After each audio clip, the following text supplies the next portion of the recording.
You know, we love to do it, rating the conferences here on Mark Rogers TV, and a little bit later we'll open a series that we do each and every offseason where we take the results of all the Power 5 games, non-conference games, and we see the teams and we rate the games, and therefore we give you a clear, objective analysis of how the conferences played against one another the previous season.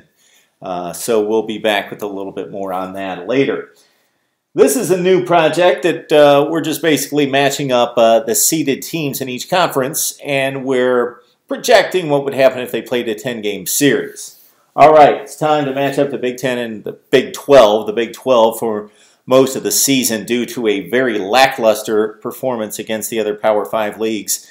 Non-conference, really, can you think of a decent win for the Big 12 in regular season play against the other Power 5? You can't.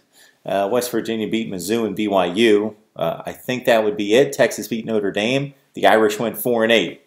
But in the postseason, the Big 12 showed up at 4-2, 3-2 against the other 4 leagues.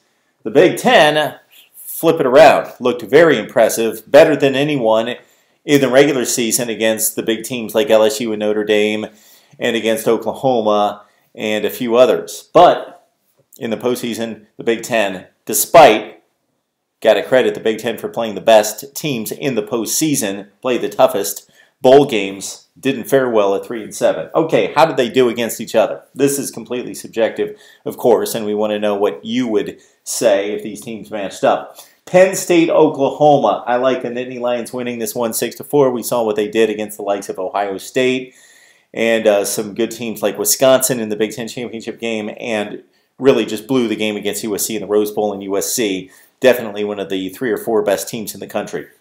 Penn State wins this one over Oklahoma 6-4. Ohio State, Oklahoma State. I think the Buckeyes are taking a bit too much of a bashing for its performance against Clemson. Remember, this Ohio State team beat 3 teams ranked in the top 10 and beat Oklahoma easily in Norman. Buckeyes win over the Cowboys 7-3. Wisconsin, West Virginia. West Virginia overachieved this year at 10-2, really outclassed by an 8-4 Miami team in the Russell Athletic Bowl. Wisconsin, an extremely solid team. Badgers win this one over the Mountaineers. 8-3, they're going to play an extra game. We'll go Wisconsin at 7-3 in this one. All right, Iowa, Kansas State. Nice little series between a couple Midwestern teams that typically take the talent they have and develop it and coach it up. Iowa looking really sound down the stretch until they played Florida and got blown out 30-3. For Kansas State, really didn't show us much against anyone until the Texas A&M Texas Bowl appearance. Kansas State looking very good in that one and winning 5-5 in this one. Minnesota TCU, these teams played in 2000, what was it, 14 and 15? Minnesota got blown out at TCU, came back the next season and played within 6 points of a team that went, of course, to the college football playoff. This a much different TCU team. Minnesota was able to knock out a Washington State team, which was a 3 seed in the Pac-12 in the Holiday Bowl. So Minnesota wins this one over TCU 6-4. Northwestern, Texas, interesting matchup here. Northwestern, the better results.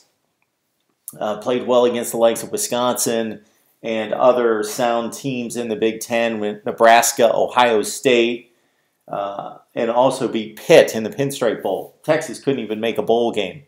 Texas, you would think, has more talent, more speed, and so I'm going to go 5-5 on this one.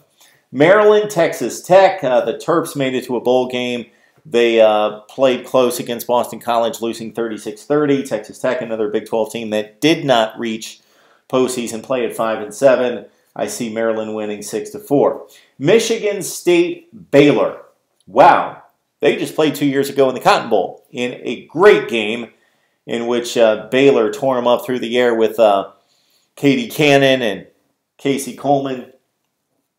But Michigan State came back behind Connor Cook with a miraculous comeback.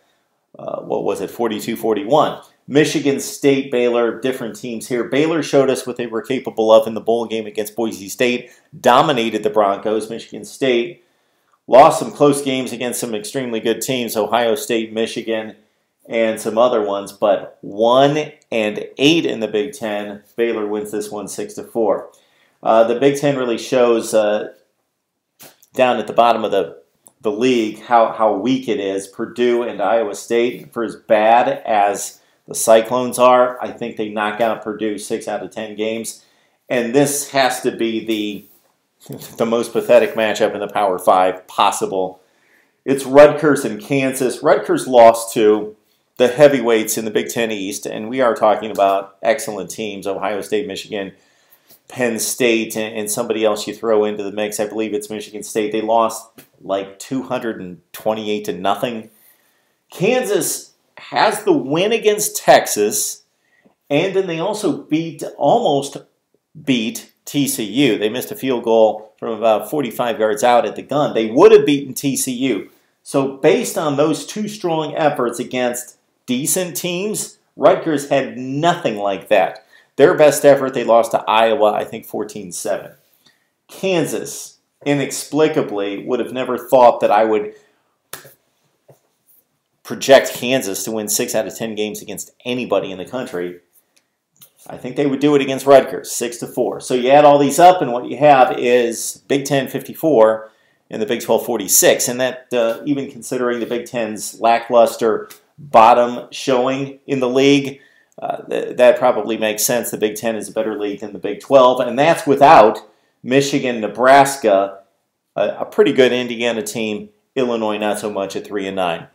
Would like to hear from you. Check out all the videos. Give us your thoughts, and sure, seed the teams. These are based on the real standings, so I didn't come up with the seedings. This isn't what I think they should be seeded based on how good they are. These are the actual seedings based on the standings. Match them up.